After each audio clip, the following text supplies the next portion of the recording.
Assalamualaikum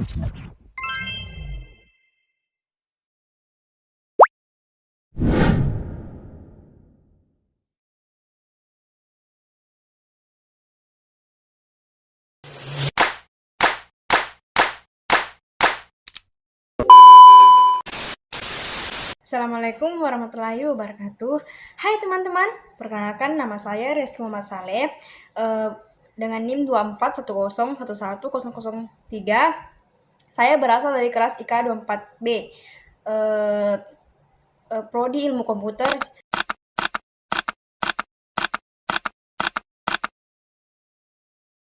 Institut Teknologi Baharudin Yusuf Habibie. Di sini saya akan membuat sebuah video.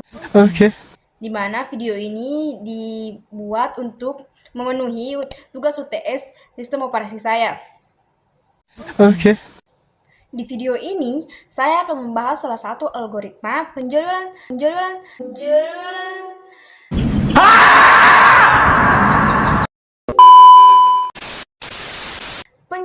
CPU yang cukup terkenal.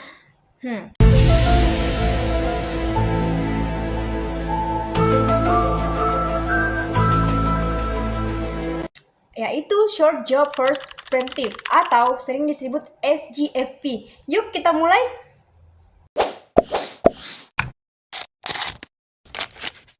Algoritma SJFP ini memiliki proses dengan waktu eksekusi tersisa paling pendek, termasuk jenis penjadwalan preemptif, artinya proses yang sedang berjalan bisa dihentikan.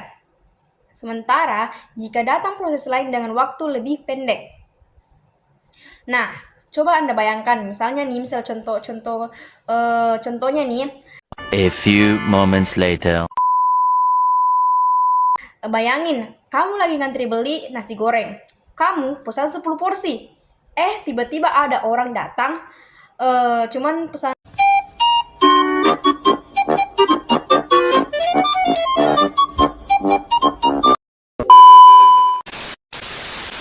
1 porsi doang. 1 porsi doang. Ya jelas si abang nasi goreng ini akan duluan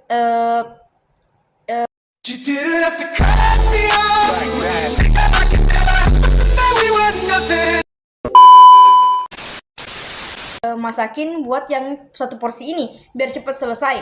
Nah, itu dia konsep SJFP. Yang paling cepat selesai dilayani duluan, meskipun yang lain udah mulai duluan. 2,000 years later. 1 hour later. 2 hours later. 3 hours later. A few moments later. Just then later. Nah, sekarang para materi karakteristik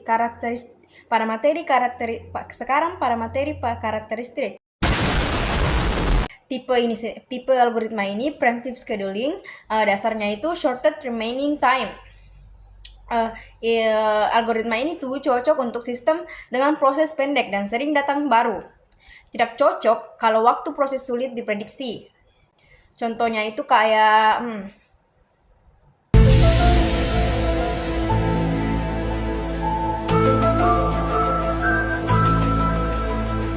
Bombastic side-eye, criminal offensive side-eye.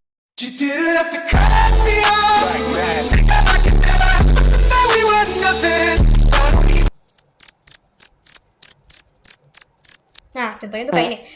SJFP bekerja dengan cara melalui mengecek. Siapa nih yang sisanya paling pendek? Kalau ada yang lebih pendek dari proses yang lagi jalan, CPU langsung pindah.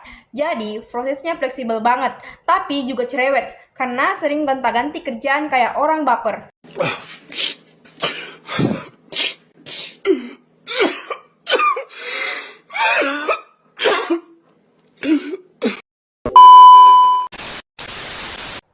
Nah, untuk keuntungan algoritma ini sendiri itu, yang pertama itu waktu tunggu rata-ratanya atau average waiting time-nya lebih kecil.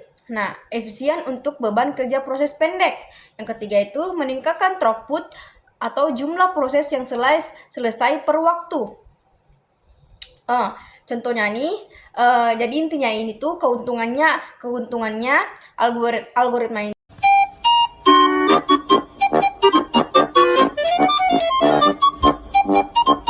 algoritma itu cepat menyelesaikan banyak proses kecil. Jadi CPU nggak nganggur. Ibaratnya tuh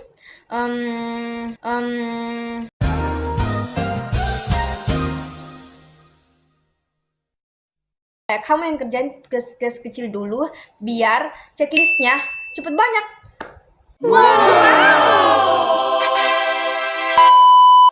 Selanjutnya itu ada kekurangannya. Pertama itu prosesnya panjang, bisa kelaparan atau starvation karena terus tertunda. Kedua itu sulit diterapkan jika waktu eksekusi tiap proses tidak diketahui. Yang ketiga itu banyak preemption atau overhead lebih tinggi. Contohnya itu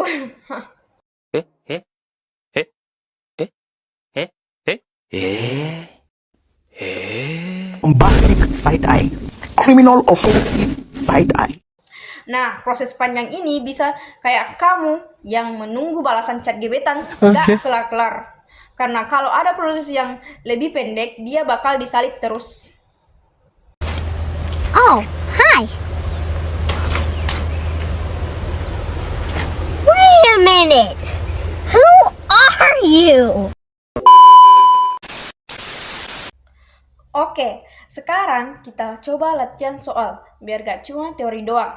Nah, misalkan nih, kita punya 4 proses, di mana proses pertama itu datang di waktu 0 dengan burst time-nya itu 7.